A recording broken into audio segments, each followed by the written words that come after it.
What's up, guys? This is the Honest Outlaw here, and today we're going to be talking about one of the best PCCs on the market, the JP GMR-15. Before we do that, I want to mention my Patreon supporters. Thank you guys very much. I appreciate your support, and because of that, we try to do some cool stuff over on the Patreon page, including some exclusive content, answering you guys' questions. I also want to mention a local shelter in Ames, Iowa that I like to support. Both of those links are in the description below if you want to support either my Patreon or go down there and support that youth shelter. The JMR-15 was a gun that's been on my radar for quite a while. I don't know if you know this about me, but not only am I involved in some competition shooting, but I also like to just go real fast. So I'm always kind of searching for the next thing that can help me out a little bit. A lot of people say you can't buy performance, and I understand that. You can't buy skill, that's for sure. But you can buy a bit of performance. If you were going to take this, let's say, and shoot it up against, I don't know, your standard $300 put-together blowback AR carbine, this is just going to go faster in everybody's hands. And there's a few reasons for that we'll get into during this review. But I wanted to stress speed.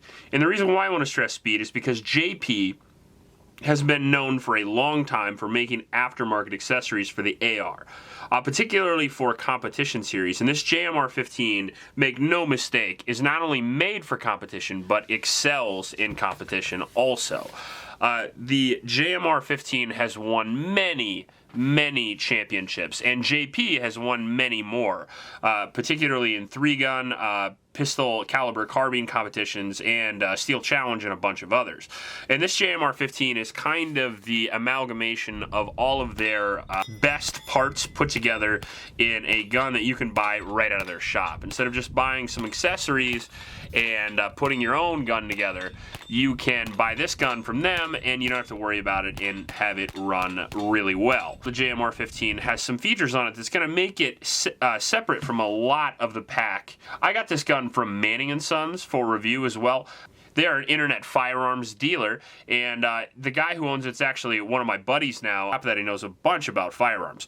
He gets in some cool guns, and he sends them over to the channel. So I really appreciate his support, and if you want to go get a JP or an Atlas or any really cool high-end competition gun, I'd go over to Manning & Sons and check out his page. Now that we got all that done, let's get into what the JP is. First off, it is a 9mm carbine that takes Glock magazines, and it has some unique features on it, as I mentioned earlier, and we'll just go through them right now. First off, we're going to have the brake. Now, JP is known for brakes, and they've been making them for a really long time, and this brake actually is fitted onto the barrel, and there's a seam there, but you are not going to be able to see that. And this is going to start the theme of the JP video, and that is going to be craftsmanship, which is a lot of times a lost art in modern-day manufacturing. However, JP does not mess around, and I am telling you that all of this gun and all of the parts you're going to get from them are going to be fairly good quality, but you're going to pay for it, which will be at the end of the video. So as you can see there, an almost seamless brake, which you can take off, that includes to this very unique barrel. Now, this is a shrouded 5.5-inch barrel pretending to be a rifle. No, I'm kidding. They have essentially put a barrel shroud on this to make it the full 16 inches along with the brake, I believe. They did it to lose the damn weight. So this barrel itself, this 16-inch barrel, this whole thing only weighs around 15 ounces, whereas their standard match 16-inch barrel weighs something like 30 ounces. So you lose a lot of weight up front, and what that does for you, especially with a pistol caliber carbine, which is only good out to about 200 yards max anyway, is that you don't lose too much velocity. However, you do lose a ton of the weight out front, which helps swing speed. And if you've shot any pistol caliber carbine matches, I gotta tell you, you're not shooting grasshopper's dicks at 200 yards. You're shooting up close and fast. And in this whole setup here really excels. I was surprised at how fast I could actually shoot this. Now, the barrel helps with that. And if you're worried about cleaning, you can take it apart right here and clean the inside of the crown and stuff. So if you're worried about losing accuracy, do not be concerned. We'll get into that here in a minute. This rail here is another unique thing. This is their Mark III design, I believe, and not only is it a little bit bigger, I've heard some people complain about this. First of all, you settle down. The rail is a little bit thicker than the average M-Lock or Keymod rail you see nowadays. However, I like that because it allows you a little bit more surface area for me to grip. Not everybody's got little baby hands. I got a little bit bigger hands, so it's nice for me to actually get a hold of this guy and really be able to shred some lead and put some rounds down range. And all the serrations and all the texture on this guy helps out with that a lot. This is probably my favorite rail that I've ever tried on a gun, and it's definitely one of the highlights of this whole configuration. Got the cutie sling mount there, and it's got the barricade rest, so if you want to cheese grate or your barricade in your match, you can go ahead and do that. Side charger you can put on there if you want, that comes in the box. I did not opt for that. I personally like the standard charging handle. I know that the side charger can be faster. However, I like the standard charging handle. It's just a battery of arms I'm accustomed to, so I did not include that. However, you definitely can, and I think that's kind of cool. Billet upper and lower receivers you can see there, and you can see the mag well for the amazing Glock mags. Now, some people, when they use Glock mags, it's pretty loose. This is actually a really tight-fitting magazine well once you get it in there. However, you can see the bevel there makes it a lot easier to get in the tube, so reloads on this guy are very quick. We have the ambi safety here, which feels really nice and is a very high quality safety. We also have the cylindrical trigger that I was unsure about when I first saw it. I saw that thing and I was like, what is going on with that? However, in testing, really, really awesome, I have to admit. They have definitely converted me over. We'll run it here for you real quick, and you can see there, look at that break. That's so ridiculous. So short, so crisp, so clean, so light, and look at the reset on that. Is that the shortest reset you've ever seen on a trigger? Man, lots of love on this gun.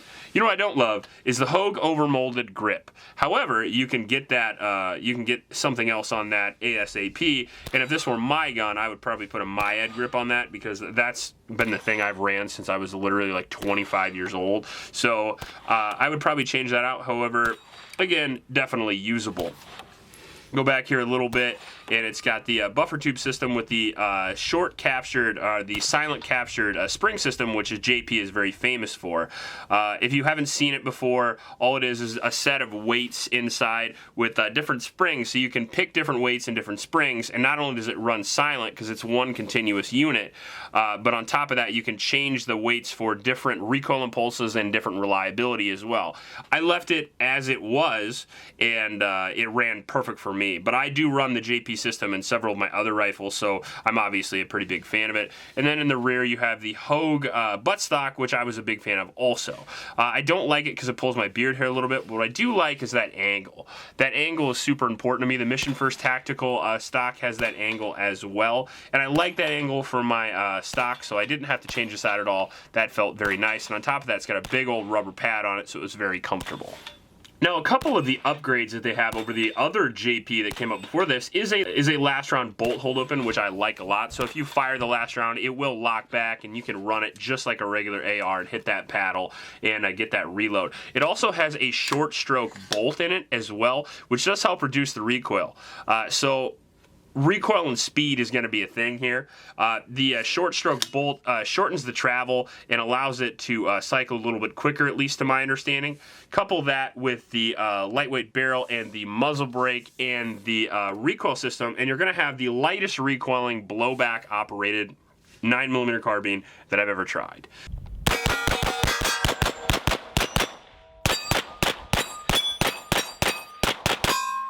I love this trigger. I've never seen a trigger like this before. This is the JP, whatever the hell this is, pencil trigger. I'm not really sure. I gotta look it up. But the round, flat face you think would be not comfortable, but it really is. You can pile them right off. Now, I say the lightest recoiling blowback operated configuration because I think the recoil of this is a little bit understated sometimes. I don't know if you ever shot a blowback operated 9mm carbine, but they are going to be more recoil than your average 223 or even 300 blackout. And it actually surprises some people. And even though they've done a lot to dampen that recoil still exists. And one of the things that I would like to see with them in the future, and I'll tell you why they don't right after I'll tell you why I want them to. I would like to see a roller delayed slash anything, right? Like the CMMG system, the Strybug A3 has a new system in it. You can run the HK roller lock. There's a lot of different systems out there to mitigate recoil on 9mm carbines. And number one, they didn't do that with this, so you are going to feel a little bit more, but it isn't going to change your split times, believe it or not, because felt recoil impulse and speed are two different things. They did not go with that for one reason and one reason only, and that is reliability. The blowback operation, I believe, is the most reliable as far as the PCCs go, and the JP is stupid reliable. And you can talk, I've talked to a lot of my competition buddies who run PCC, and that's basically one of the reasons why a lot of those guys run this. If you run something like the MPX, for example, it's going to have less recoil, but in my personal experience, you're going to see more problems. CMMG, very reliable, however, long-term, getting that bad boy dirty, I've heard, again, that the JP just simply does not malfunction. So if you don't want to lose time fixing all those malfunctions on the line, the JP might be a good way to go. On top of that, like I said, it's got a little bit more felt recoil. However, with all the recoil mitigating systems in it, it's not much. And on top of that, being able to clinch down on that rail and just putting in good technique, you're going to hold this guy on target, and it's like a freaking bullet hose. So overall, as far as reliability, I kind of alluded to it, but it went 1,000 rounds through my testing with zero reliability problems at all. And it was overall very impressive in the reliability and in the speed category. The con has got a little bit more recoil, but the plus is you can go real fast and you can go all day without having to worry about a malfunction. The 5.5-inch barrel with the shroud is weird to me. However, accuracy was not a problem. We shot pretty good groups. I want to say it was like 3 inches or so at 50 yards, which was pretty good for me, especially with the red dot. And when I was shooting 6-inch plates at 100 yards, I had no issue hitting them at all. And that's pretty much the accuracy test that I stand by. If I can take a headshot at 100 yards, I'm good with that. And we didn't run a scope on this or anything and punch paper. All we did was run the red dot. But overall, I felt like it hit everywhere I needed it to with pretty much every type of ammunition. So on top of that, I did watch a bunch of other YouTube videos and check the forums, and everybody really has good things to say about the accuracy of the gun overall. Some of the downsides you're going to have to the gun are going to be the weight. Even though they lighten up the barrel a little bit, it is a little bit heavier than your average pistol caliber carbine. It's around 6 pounds, I believe, which isn't much, but if you consider the CMMG is like 5 pounds, the X-Star is like 3.5 pounds, and stuff like the MDP-9 is going to be in the 4-pound range. Even the Strybog is a little bit lighter than this. So overall, a little bit heavier, but again, aids to that recoil management. So overall, the weight is towards the rear, so it doesn't feel very heavy once you have it in your hands. And overall, it helps just keep it on target.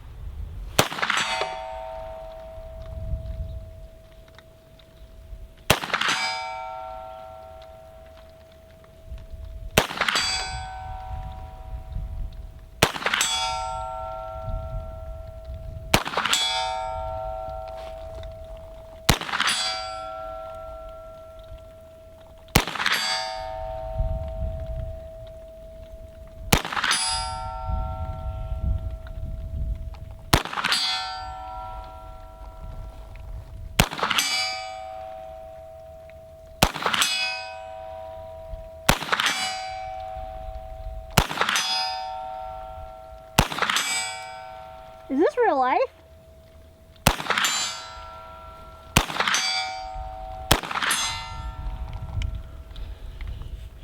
But you are kicking ass. I feel very proud of what I just accomplished right there. Well, you should. That's a difficult shot. You're at about 85 yards, 80 yards. Have I ever done that before? Not to my knowledge, not without your AR-15, which that kind of is. I mean... So it's similar ergonomics to what you're used to. Your girl wants a gun, get her an AR-15, or at least a 9mm one. Don't even question it, just do it. Now, on top of the barrel, I forgot to mention that not only is it shrouded, but it's Teflon coated, cryo-treated, and button rifled. So overall, a very impressive barrel. So now that I've talked up this gun for, I don't know, 15 minutes or so, I'm going to tell you the downside. And the downside to these awesome whiz-bang super fast guns is always going to be where it hits you in the wallet. And the JP is no exception. I was lucky enough to try this from Manning & Sons, and they do have these available. However, you are going to pay somewhere in the area of $1,500 to $2,000 depending on what type of configuration that you get for these. So not cheap by any means, but I'm going to be honest with you, buy once, cry once. If you get into PCC and you've shot your pistol caliber carbine a few times and you're thinking about upgrading to something, instead of piecing something together, you might be better off just picking one of these up and running this bad boy for the next 5 to 6 years without having to worry anything about it, 10,000 rounds a year or something like that. I think these can take really high round counts. They have really good warranties, and if you're going to get into competition shooting, you're going to shoot a lot of freaking rounds. There's people out there who run their gun once a year, once every 6 years, or buy it and put it in a box up on top of the shelf and never use it. This is not for that. If you want to buy this gun, it's probably not to look cool. If you want to do that, go buy an MP5 or CZ Scorpion, something like that. If you're going to buy this gun, I'm betting you're going to put high round counts through it, and I'm betting you're going to be real happy with it as well. It's accurate, it's fast, it's got great ergonomics, and overall, it's stupid reliable, coming from a company that has a long track record of just winning. If you like this video, please like and subscribe. Please help out your local homeless shelters, or remember to recycle. I'll check you later.